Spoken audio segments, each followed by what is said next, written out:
Good evening, folks. We interrupt your regularly scheduled assortment of cat videos to bring you this edition of No Nonsense Nightly. I'm Michael Vardy, sitting in for Hank Digglesworth. Be sure to like, subscribe, share, and just be a friend. Now let's get started. Everyone's favorite shoe brand Adidas is falling behind to Ripple's XRP. According to CryptoNews.net, quote, in a remarkable turn of events, the XRP token has firmly established itself as one of the world's top 500 assets, surpassing renowned global brands like Adidas and 7-Eleven, end quote. Adidas, 7-Eleven, you gotta keep up. Thanks to the recent ruling that XRP is not a security when being sold in secondary markets, it rose in value by 100%. Now, I'm not telling you how to sell your shoes, Adidas, but maybe you should consider some sort of announcement like, after breaking ties with Kanye West, Yeezys are no longer securities when being sold on Poshmark. I'm just saying, not being a security. It's really in right now. In ghost news, Cardano's founder, Charles Hoskinson, is trying to convince us that they are not a ghost chain, okay? Now that's an argument you never really want to have to make. I mean, if someone came up to me and they were like, you know, a lot of people have been saying I'm dead, I died, I'm a ghost, but I just want you to know that I am totally not a ghost. I am very much alive. I mean, I'd be like, well, isn't that what a ghost would say? Of course, I don't know if it helped the argument when the founder himself tweeted, quote, ghost chain gonna ghost, end quote, with a cute little picture of a dancing ghost. It's a cute ghost. I can't knock him for that. It's cute. It's a cute ghost. Now, to be fair, he also linked a post to Tap Tools to insist that they are very much alive with irrefutable facts, saying that the Cardano blockchain has processed over 70 million transactions, has $182 million in total locked value, and 4.2 million ADA wallets. I would also like to add that I have a reflection.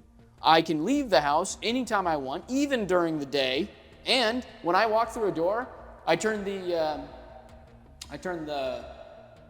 knob, the doorknob. I turn the doorknob. I'm a real human physical person. Well, the team at No Nonsense Nightly looked into this, and we hired a real dynamite team of experts to get down to the bottom of this mystery. They just can't stay out after 10 because it's a school night. In other news, our next installment of our never-ending segment, What Could Possibly Go Wrong? What could possibly go wrong? What could possibly go wrong with Worldcoin? Have you heard about this one yet? After 3 long years of tinkering, Sam Altman, the CEO of OpenAI, the team behind ChatGPT, launched their new dystopian innovation last Monday, Worldcoin. Worldcoin is a cryptocurrency project which claims to offer a world ID and what they are calling a digital passport. Now, I know what you're thinking. Well, how do I get my digital passport, Michael, my favorite handsome host? Aw, you didn't have to say that. And getting a world ID digital passport is actually quite easy. Just give them your eyeballs. That's right. According to CNN Business, to get a world ID, a customer signs up to do an in-person iris scan using Worldcoin's Orb, a silver ball approximately the size of a bowling ball. Once the Orb's iris scan verifies the person is a real human, it creates a world ID. But why is this happening? Great question. I'm glad you asked. And Sam Altman already X'd an answer for you. Quote, the goal is simple, a global financial and identity network based on proof of personhood, end quote. And, quote, this feels especially important in the AI era. I'm hopeful Worldcoin can contribute to conversations about how we share access, benefits, and governance of future AI systems, end quote. So, it's all to prove that you're a real human and not some AI bot. That's what all this eye scanning is about? Can't I just click on 4 blurry fire extinguishers and then get a second chance to click on 3 crosswalks after I apparently messed up on what I thought were 4 fire extinguishers?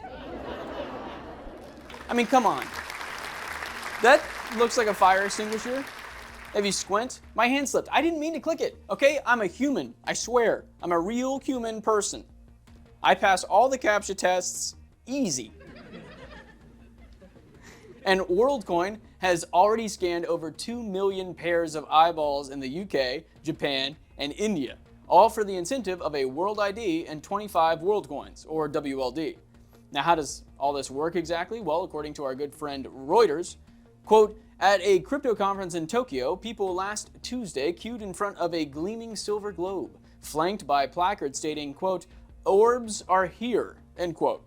Applicants lined up to have their irises scanned by the device before waiting for the 25 free Worldcoin tokens the company says verified users can claim, end quote. Well, free in the sense that Worldcoin now has biometric data of your eyeballs.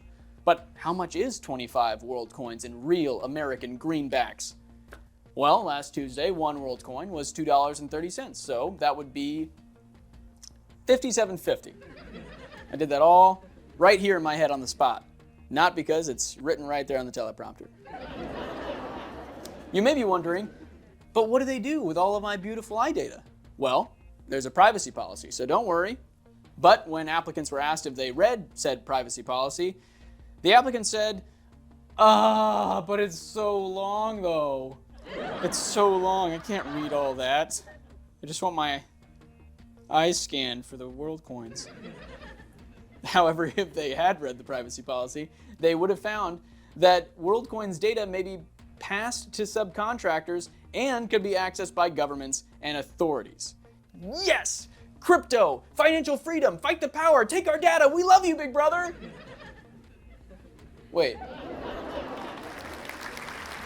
And when applicants were asked how they felt about the company having their data, they said, quote, it is concerning that the companies would have this data, but I think a lot of companies have our data at this point, end quote.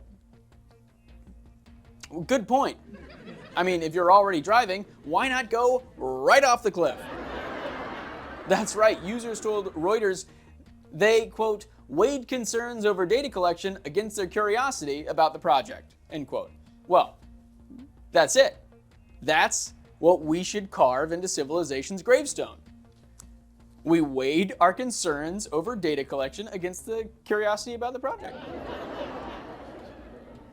I will say that getting mugged just got a lot scarier too. I mean, we went from empty your pockets to hold still while I fork out your eyeball. You have two. I just need one eyeball. Sheesh. Selfish.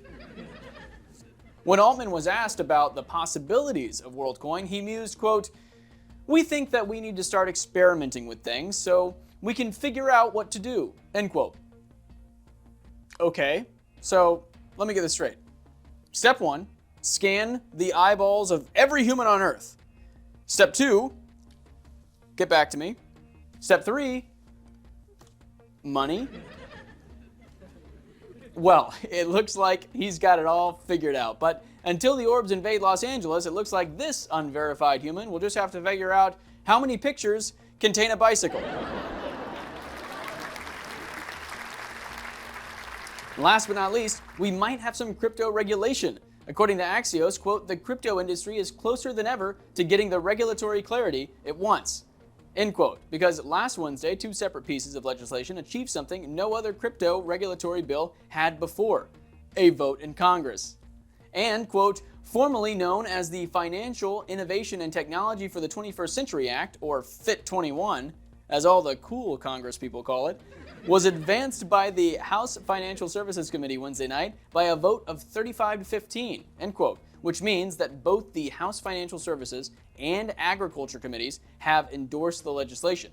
According to our best buds at CoinDesk, quote, the House Agriculture Committee advanced FIT21 a day after the House Financial Services Committee did, end quote. And they advanced it by a voice vote, which means that instead of going one by one with yays or nays, they were just like, hey everyone, FIT21, right? That's what I thought. But seriously, FIT21, I mean, that sounds less like groundbreaking legislation and more like the Fitbit I got for my birthday 2 years ago. I get it, Dad. I'm going to exercise. Okay? Eventually. Until then, I'm just going to keep shaking the box it came in while I binge watch Queen Charlotte. You got to get those steps in. The main debate over the bill is whether or not we want the US at the center of an emerging technology that may be imminently revolutionary, or whether innovation for the sake of innovation is just too dangerous. Where have I heard that before? So, what does FIT21 do for crypto? The bill would clarify how digital assets may be classified as securities or commodities, which would change whether they fall under the authority of the Securities and Exchange Commission, the SEC, or the Commodity Futures Trading Commission, the CFTC. And it is coincidentally in line with Judge Torres's ruling on the Ripple case, which we discussed last week, where the judge found that a cryptocurrency may be a security in one instance, like when it's being sold to institutional investors, but then it may become a commodity when it is sufficiently decentralized and sold on secondary exchanges. This may be the most significant piece of crypto legislation that will almost certainly fail to pass the Senate. But it's been a fun ride, hasn't it? And by ride, I mean standing in line for 72 minutes only to learn that they shut down the log flume because someone couldn't keep down their Dole Whip. Dang it, Timmy! You ruined Splash Mountain for the rest of us. And Dole Whip. All right, that's it for tonight. Thank you to everyone who stuck around to the bitter end. You're the reason we do this show. And don't forget to like and subscribe, ring the bell, click the thing, and if you really love what we're building, then join us on Discord. I'm still Michael Vardy, and this has been No Nonsense Nightly. GN.